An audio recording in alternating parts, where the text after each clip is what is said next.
নমস্কার বন্ধুরা, সরস্বতী পুজোর আজ দ্বিতীয় দিন। আমি পারমিতা দুর্গার হেসেলের তরফ থেকে আপনাদের সকলকে জানাই সরস্বতী পুজোর শুভেচ্ছা ও ভালোবাসা। আর আজকে ষষ্ঠী পড়ে গেছে, আজকের দধিকর্মার দিন।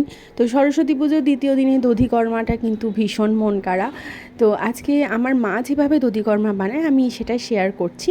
আমার মা প্রথমে তিলে পাটালিগুলোকে গুঁড়িয়ে নেয়, তারপর তিলে খাজা, তারপর বাতাসা যেগুলো যা থাকে সেগুলোকে গুঁড়িয়ে নেয়। তারপর তাতে চিড়ে, মুরকি আর যে ফলগুলো পুজোয় দেওয়া হয় সেই ফলগুলোকেও দিয়ে দেয়। তারপর সেটা দই দিয়ে ভালো করে মেখে নেয়।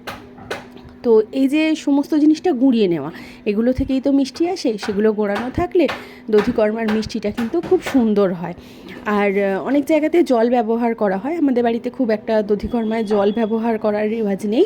তবে যদি মনে করেন হালকা একটু জল ছড়া দিয়ে নিতে পারেন, তার বেশি কিন্তু একদম নয়। আজ তবে এটুকুই, তাহলে আবার নতুন ভিডিওতে দেখা হচ্ছে। ধন্যবাদ।